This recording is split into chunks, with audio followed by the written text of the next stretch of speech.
ओम जय दिव्य सत्यधाम की जय। ओम जय दिव्य सत्यधाम की जय। परमपिता परमेश्वर माता पार्वती हिमालय का बैठिए आराम कर रहे थे। उसी समय प्रभु ने माता पार्वती से कहा, देखो ये बच्चा जो है इसका भविष्य बहुत अच्छा होगा, लेकिन इसमें इसका भविष्य बहुत अंधकार में है। तो ये देखकर माता पार्वती ने कहा, ठीक है, आप इस बच्चे की पूरी हमें कहानी सुनाओ, इसकी पूरी कथा सुनाओ। तो भोलेनाथ ने कहा, ठीक है, आप पूरी कथा सुने, जिससे आप जो लोग इस कथा को सुनेंगे उससे उनका कल्याण होगा। तो माता पार्वती ने कथा सुनने के लिए तैयार हो गए। तो भोलेनाथ बोले कि ये जो लड़का जो है इसका नाम भोला है, और ये जो बचपन से एक पेड़ जो है, पेड़ के नीचे एक बहुत पुरानी हमारी मूर्ति जो रखी है, उसी की पूजा करना आरंभ कर देता है। वो धीरे धीरे पूजा करता है और उसमें उसका लक्ष्य यही है, उसका ये नहीं मालूम है कि हमको इससे कुछ मिलेगा। वो सूर्य जाता है और वही एक जल लोटा लेके और चढ़ाता, वही भोले का जाप करता है, बराबर जाप करते रहता बहुत समय तक, फिर अपने काम में जुट जाता। वो भोले जो थे, तो भोले के पिता बहुत बचपन में ही खत्म हो गए थे। अब जिसके पिता की छाया हट जाए तो वो बच्चा जो है बहुत परेशान होता है। अब घर का खर्चा चलाना, माँ जो है वो भी परेशान रहती थी। ज़्यादा उम्र पर जो है बच्चे की उत्पत्ति हुई थी, इसलिए माँ जो है वो ग्रस्त थी, परेशान रहती थी। अब भोले अपने इधर जाकर थोड़ा बहुत जंगल से लकड़ी लाए और बेचे, और बेच कर अपना जीवन यापन करें। और प्रातः काल जब उठें तो सबसे पहले ईश्वर भोलेनाथ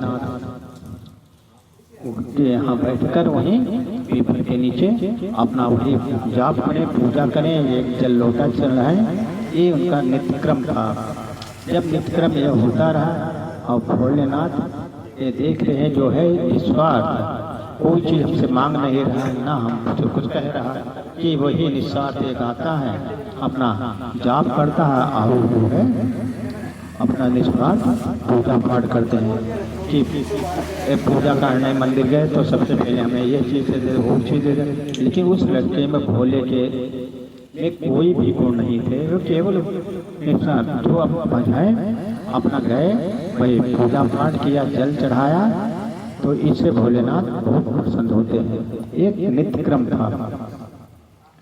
धीरे धीरे चलते थे और जमीन, उसके बाद जमीन भी थी, जमीन में सूखा पड़ गया।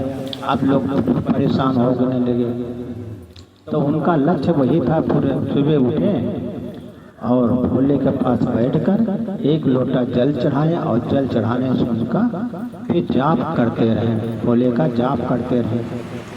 फिर उसके बाद जब जाप पूरा हो जाए तो अपना रोजी के लिए अपने बाहर जाएं और लकड़ियाँ तोड़ कर लाए और इससे अपना खर्चा चलाता था। और खेती जो थी, खेती में जो थोड़ा फायदा हो जाता उससे खर्चा चलता। माँ जो है हमेशा बीमार रहती थी, जो इतना वो पैसा पैदा करता उससे माँ की दवाई और खर्चा ही चलता था।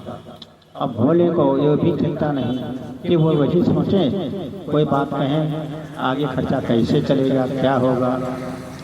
तो भोले सीधे भोलेनाथ के यहाँ कहें कि तो भोलेनाथ जाने हमसे इससे क्या मतलब, हम तो अपना कर्म कर रहे हैं, जो कर्म कर रहे हैं उसका फल भोलेनाथ देंगे।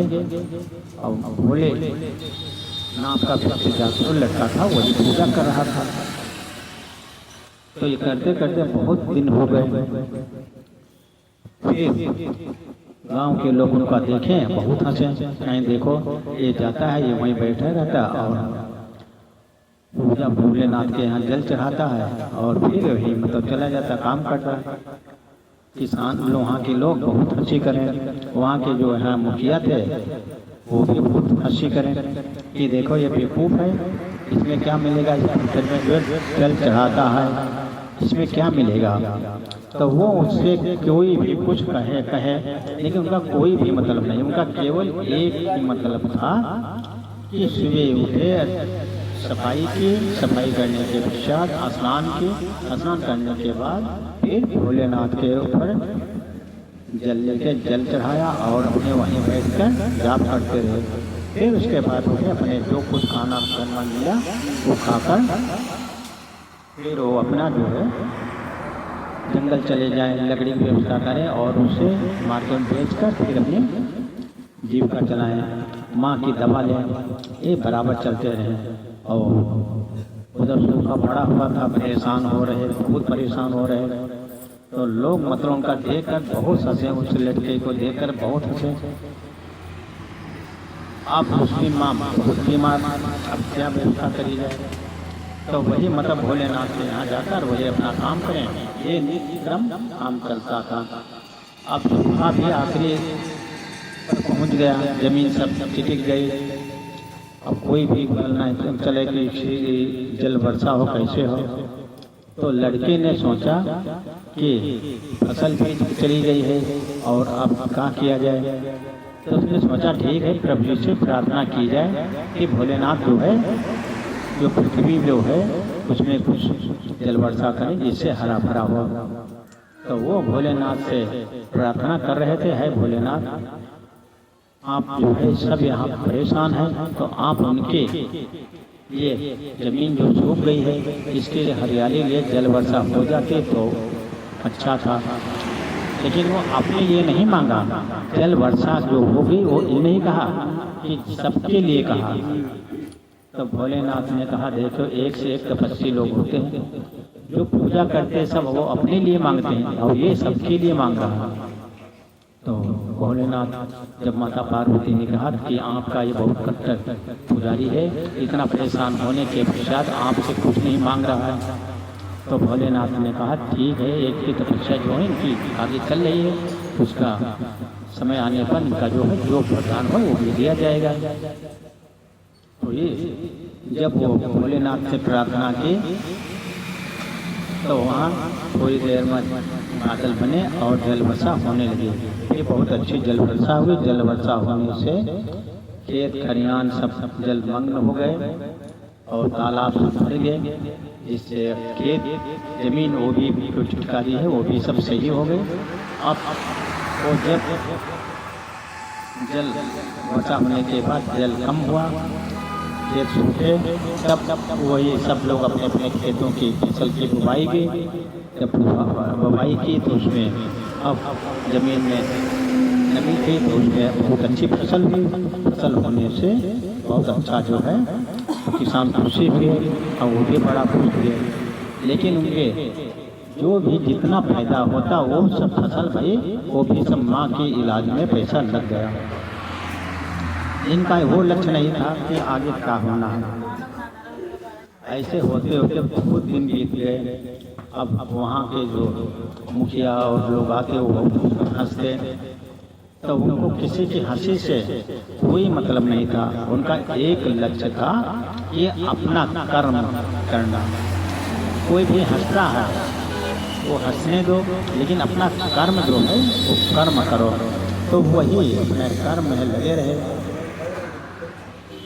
माता पार्वती भोलेनाथ ने कहा कि हमने आपके भक्त बहुत से देखे, लेकिन ये ऐसा भक्त पहली बार देख रहे हैं जो कुछ मांगता तो सबके लिए मांगता, अपने लिए कुछ नहीं। और भोलेनाथ की दृष्टि उनके पर पूरी, लेकिन वो भी फिर भी कुछ ना मांगे। ये उनसे कहें तुम इतना ये सब कुछ करते हो, आप सब भोलेनाथ आपको कुछ नहीं देते। तो उनका एक ही शब्द उठे लड़के का कि हम जो कार्य करते हमारा कार्य पूरा होता, कैसे होता, क्या होता, ये भोलेनाथ जाने। हम तो जो काम करते हैं हमारा कार्य पूरा होता है। जो ईश्वर का भक्त है कोई भी बड़ा काम सोच ले और करने के लिए विचार करे तो काम होगा, कैसे होगा, ये तो भोलेनाथ की के आधार पर होता है। तो इसलिए वो कार्य करता रहा और समय बीतता रहा। अब माता पार्वती ने कहा इतना आपने परीक्षा ले ली तो अब तो कुछ उनका वरदान दो। तो भोलेनाथ ने कहा चलो अब उनके वहाँ भोलेनाथ जो है जाने के लिए तैयार हो गए। और माता पार्वती तो पहले जो थोड़ा वहाँ माँ जो थी उनके लिए कहे कहा थोड़ा जो है उपाय किया जाए। भोलेनाथ कहाँ थी तो वहाँ जो पेड़ था पेड़ के नीचे जल वर्षा हुई थी। तो जल वर्षा में एक घड़ा जो रहा था वो चमकने लगा। अब ईश्वर की कृपा से भोलेनाथ जब वो घड़ा चमक रहा था तब वो घड़ा का वो देखा तो उसका नुचाव खोदा तब देखा घड़ा है। जब घड़ा खोद कर बाहर निकाले तो उसमें देखा उसके अंदर राख भरी हुई और एक शंख रख। अब किसान और बहुत लोग गांव के लोग सभी लोग थे कि इसमें बहुत सा धन निकलेगा, ये तो बेवकूफ है इसको छीन लेंगे। लेकिन भोलेनाथ की कृपा का हुई उसके अंदर एक शंख निकला। तो शंख वही न है अपना वही बजाने के लिए मंदिर के लिए हो गया। और जो राख निकली अब राख को देखकर सब भाग गए। अब भोलेनाथ की कृपा है जब राख निकली तो ये जब खोद के जब बाहर निकले तो देखा ये राख और शंख।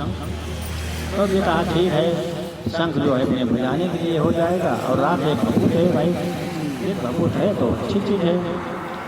उनको जो है उसी प्रकार से वो है अपना ये अपने बात सोच रहे थे। तभी एक भोलेनाथ माता पार्वती एक साधु का रूप धारण किया और एक साध्वी का रूप धारण किया माता पार्वती। अब दोनों लोग आ गए तो कहने लगे हाँ बताओ भाई बच्चा पता नहीं। तो कहने लगे कि ये एक घड़ा निकला है और घड़े में राख है। तो भोलेनाथ ने कहा ठीक मतलब साधु के रूप में थे तो कहा ठीक है जो राख आपने पाई है आपकी माँ बीमार है। हाँ तो उनको जाओ ये राख जो है थोड़ी खिला देना और उनके शरीर में लगा देना, आपकी माँ जो है ठीक हो जाएंगे। और जो ये शंख है आप यहाँ पूजा करते थे आप पास शंख नहीं था लेकिन आप भोलेनाथ की कृपा आप पर हुई तो आपको शंख मिला। और शंख मिलने से आप जो है आप पूजा में अपने शंख बजाया करें। तो कहा ठीक है भोलेनाथ। वो वही जो है अपना वही किया और वहाँ से घड़े से भभूत निकालिए। भभूत निकाल कर अपने माँ के पूरे शरीर थोड़ी खिलाई और फिर पूरे शरीर में लगा दी। जब शरीर में भभूत लगा दी तो देखा माँ जो है बिना दवा के वो ठीक होने लगी, कार्य करने लगी। और उनका कुछ दिनों के पश्चात वो बिल्कुल माँ ठीक हो गई। और इधर जो शंख मिला वो शंख अपने पूजा करें तो शंख बजाएं तो ये कार्य बराबर उनका ये चल रहा। लेकिन कोई भोले जो थे वो भोले ये नहीं समझते थे ये माता पार्वती भोलेनाथ आए हैं उनके दर्शन हुए। लेकिन ये बात नहीं सोचे ये करके फिर मतलब अपना जो है फिर अपने लुप्त हो गए। भोलेनाथ अपने जो है फिर चले गए माता पार्वती के साथ। अभी तक माता थी वो ठीक हो गई और जब उधर उनका जो पैसा लाते थे वो पैसा बचने लगा। अब पैसा बचने से उनका आराम होने लगे और अब उनका क्रम और बढ़ गया, संत मिल गया बहुत, इससे माँ ठीक हो गई। अब उनका विश्वास भी बढ़ गया हाँ इसमें कोई शक्ति थी जिसके द्वारा मिली। ये तो उसमें सोना चांदी जवाहर हीरा मोती इत्यादि निकलता तो वो सब जो है गाँव वाले छीन लेते तो उनका कुछ मिलता नहीं। तो जब ये देखकर जो करते हैं भोलेनाथ अच्छा करते हैं तो अब मतलब माँ वो भी ठीक हो गई और इधर संघ से पूजा चालू हो गई। अब उनकी पूजा और ज़्यादा चालू हो गई। जब जल वर्षा हुई इससे फसल भी अच्छी हो गई और इधर अपने माँ वो भी ठीक हो गई। अब उनकी पूजा जो है और क्रम बढ़ा दी। इससे भोलेनाथ की जब पूजा बढ़ने लगे अब माता पार्वती ने कहा कि आपका भक्त, आप जो जान समझते थे मतुराग देखकर हम इनको यही पूजा छोड़ देंगे, लेकिन अब उनके में और बड़ी पूजा हो गई। तो देखा वो पूजा होते होते बहुत बड़ी शक्ति उत्पन्न हो गई है। तब भोलेनाथ माता पार्वती फिर बुलाई और कहा कि आप वरदान मांग लो। तो भोले थे ही, उनका कोई मतलब था नहीं। तो हम का वरदान मांगे, क्या जरूरत है। अब भोलेनाथ यही कहें, आप भाई वरदान लेना होगा, आप जो इच्छा हो आपकी मांगे। तो हम वही एक ही शब्द कहें कि हमारी माँ है वो तो ठीक हो गई और हमारा खर्चा है वो तो बहुत आराम से चलने लगा और प्रभु की पूजा में हमारा पूरा योगदान अब होने लगा।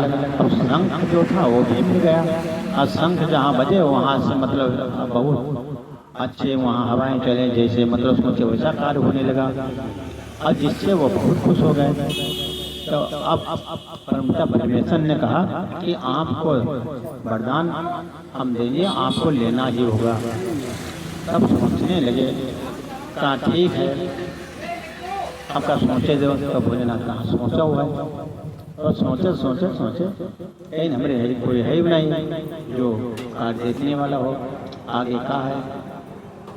तो भोलेनाथ कहा सोच विचार करे हो, कहीं आपकी इच्छा है तो आप दे दो वरदान, जो इच्छा हो आपकी। तो कहीं हमारी तो इच्छा है लेकिन आप मांगे हो तभी मेरा बिना मांगे थोड़ा देगा। तो कहा ठीक है, कहीं हमारा लड़का राजा हो जाएगा। तो भोलेनाथ कहा ठीक है, जैसी आपकी इच्छा है। अब ये बात कही, अब उस बात को भोलेनाथ का तथास्तु कहा ठीक है, आपका लड़का जो है राजा होगा। माता पार्वती कहने लगे, ना इनकी शादी हुई ना कोई हुई, आप वरदान दे दो लड़का क्या। कहीं देखो ये सब होगा, आप वरदान जब दिए हो आपकी पूजा करते हमारी वो सब होगा। तो ये कहकर भोलेनाथ अपना वरदान देकर चले गए। अब ये मतलब इनका कार्य अपना पूजा पाठ करें जिससे धन दौलत बढ़े, अच्छा इधर विकास होने लगा। तब भोलेनाथ का वरदान था। अब गांव वालों ने सोचा कि यार ये तो देखो इनका तपस्या है, बहुत समय बरसात कहीं तो बरसात हुई और इधर भोलेनाथ जो शंख मिला शंख पूजा में हो गया और जो राख मिली थी वो माँ के लगा दी, जिससे माँ ठीक हो गई। तो उसमें कोई शक्ति तो है, कोई दवा नहीं दी ना कुछ दी और माँ ठीक हो गई। तो अब गांव के लोग सोचने लगे, जब तक ये भी 18 साल के ऊपर हो गए, 18 साल लगभग, अब गांव वाले ने सोचा ठीक है कि कोई शादी कर दी जाए। क्यों वरदान तो भोलेनाथ ने वरदान दे दिया है तो उसका कुछ ज़्यादा होगा। अब गांव के लोग सोचा शादी कर लिए। तो वहाँ के मुखिया जो थे वो पहले इनको हंसी उड़ाते थे, लेकिन उन्होंने देखा कि ये शक्ति इन पर वास्तविक है, वास्तविक कार्य कर रहे हैं। तो मुखिया ने कहा ठीक है, आप लोगों की विचार है, हमारी बिटिया जो है लड़की जो है शादी करने योग्य है और आप लोगों सबका विचार है तो उनका शादी हम अपनी लड़की करने के लिए तैयार हैं। तो गांव वालों ने बड़ा कहा तो ठीक है, देखो एक जब से भोलेनाथ की पूजा करने लगे जल वर्षा भी समय से होती है और कोई भी यहाँ संकट नहीं आता और ये जो अपना यहाँ सब सुखी हैं। तो ये सोचकर सब लोग एक ही आवाज़ उठी कि हाँ आप शादी करो, हम लोग आपके समर्थन कर रहे हैं। अब गांव वाले ने सब लोग मिलकर उस लड़के की भोले की शादी की। शादी करने से आप और आराम से रहने लगा, अपनी पूजा पाठ करें, कोई कुछ चढ़ावा कर दे, कोई चढ़ावा करें। मंदिर हाँ मंदिर तो नहीं, वही मंदिर में वही बैठते थे, वही मूर्त थे, मूर्त के सामने पूजा करते थे। तो ये क्रम का करें, वो अपने चढ़ावा चढ़ाएँ, जो चढ़ाए वो भी उनका मिल जाए, खर्चा चले। इस प्रकार से वहाँ बहुत बड़ा मेला लगने लगा। अब उनका चढ़ावा ढेर मिलने लगा, बहुत पैसा मिलने लगा। इससे बहुत से लोग वहाँ खुश हो गए। फिर वहाँ की शादी जब कर दी, जब शादी होने के बाद अब वो अपना परिवार के साथ रहने लगे, उनका मालूम हो गया। लेकिन वो परिवार हो गया बड़ा सुख हो गए लेकिन उनके वो नहीं परिवर्तन आया जो उनके क्रम था।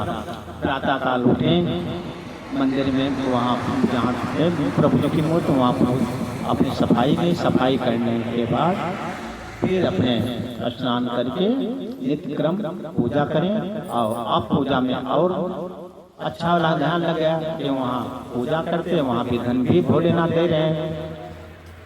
अब वहाँ बहुत प्रचार होने लगा, अब वहाँ प्रचार होने लगा, जो इसलिए वहाँ धीरे धीरे बहुत विशाल मंदिर भी बनाने के लिए सब लोग विचार रखा। भाई गांव वाले क्षेत्रवासियों ने कहा भाई भोलेनाथ की इतनी कृपा है गांव से अपने क्षेत्र में, तो विशाल मंदिर बनाया जाए। तो हाँ ठीक है, तो ये बनाकर फिर बहुत बड़ा विशाल मंदिर बनाया गया।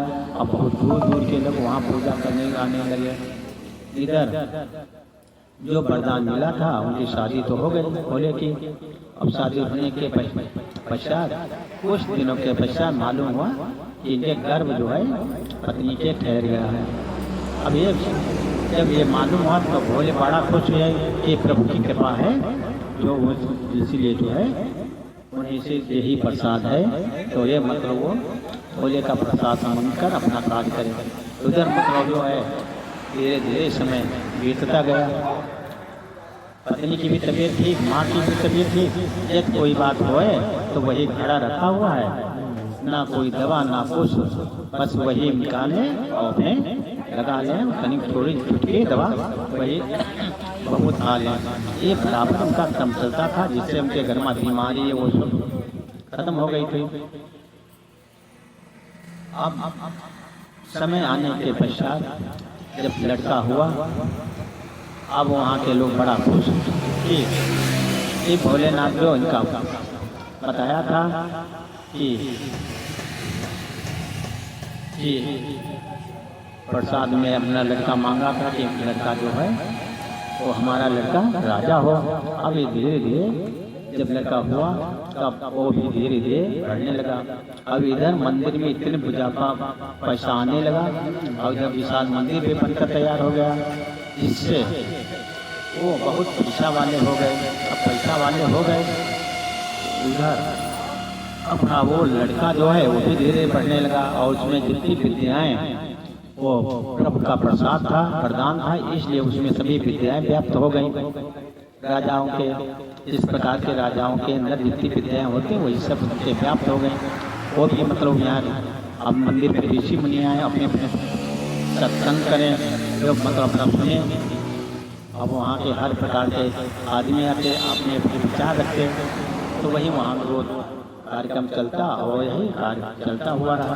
तो जब लगभग 18 साल बीत गए, लड़का जब 18 साल लगभग हो गया, तो वहाँ जो क्षेत्र राजा थे वो भी भाई जब विशाल इतना बड़ा मंदिर सुना कि ऐसा मंदिर बना, उसमें थे बड़ी शक्तियाँ हैं, तो वो भी अपनी लड़की के साथ लेकर वहाँ प्रभु के दर्शन करने आए भोलेनाथ के। तो वहाँ भोलेनाथ के दर्शन किया, दर्शन करने के कहा भाई पुजारी यहाँ का कौन है? तो वही लड़का जो था साल का था, वही मतलब सामने आया कि मतलब ये पूजा पाठ करते हैं, यही कार्य करते हैं और ये छोटे पर से पूजा कर रहे हैं। पूरी अपनी कहानी उनको सुनाई लोगों ने। ये बहुत छोटे पर से बचपन पूजा करते थे, वही पूजा करते करते भोलेनाथ और माता पार्वती दर्शन लिए, दर्शन देने से इनको वरदान दिया था। तो राजा ने बड़ा खुश किया कि हाँ तो एक छोटा आज लड़का और आज इतना बड़ा विशाल कार्य किया है। तो ये देखकर राजा बड़ा खुश हुए। अब राजा की लड़की जो थी वो पर लड़के को देखकर मोहित हो गई। भोलेनाथ ने जो वरदान दिया तो वरदान के आधार पर वो चल रहा सब है। जो राजा की लड़की मोहित हो गए, लड़की सीधे शब्दों में अपने पिता से कहा पिता ये लड़का जो है शादी योग है और इसमें गुण भी सब हैं, अब जैसे आपकी इच्छा हो वैसा विचार करो। तो राजा ने कहा कि आप जो कह रहे हैं वो हमारी ही आंतरिक इच्छा थी कि ये राजयोग है, ये राजा योग है, ये राजकुमार बन सही है और ये फिर भोलेनाथ का प्रसाद है जो तो हम जिसके लिए तैयार हैं इसलिए। तो ये बात राजा ने उस लड़के से बात भोले से कहा। तब भोले ने एक ही शब्द कहा कि आप जो है बात कहने हाँ इसके लिए ठीक है कि पहले हम माता जी से पूछें और भोलेनाथ से पूछें। और राजा ने कहा ठीक है। तो माता के पास गए भोले जो है राजा मतलब माता से पूछा तो माता ने कहा ठीक है। ठीक अपने भोलेनाथ से किसी कोई पुजारी होता सबसे पहले उनसे अपने भी देवता से प्रार्थना करते तो उनसे प्रार्थना की भाई ठीक है। तो उनसे प्रार्थना करके अपनी पूजा पाठ के लिए कहा कि हम बोले है परमेश्वर से प्रार्थना है भोलेनाथ की कि हम शादी करने ये राजा चाहते हैं तो आपकी कृपा हो वैसा हो। तो भोलेनाथ माता पार्वती उमस को जैसे कहा ठीक है तो उनका वरदान दिया था। तो माता के पास गई, माता ने कहा ठीक। तो राजा ने कहा ठीक है। अब राजा उनके जो है शादी कर दी। जब उनकी शादी हो गई अब वो मतलब आराम से परिवार के साथ रहने लगे। और ये मतलब जो है उनका जैसे वरदान मिला था उसी प्रकार से इनका जो है भोलेनाथ लड़के को जो है जब शादी हुई तो शादी होने से वो तो राज हो ही गए। भोलेनाथ ने वरदान दिया था कि आपका लड़का राजा होगा। तब तो उनका लड़का जो हुआ था वो राजा हुआ। तो प्रभु जब प्रसाद जो दिया था वो प्रसाद मिला।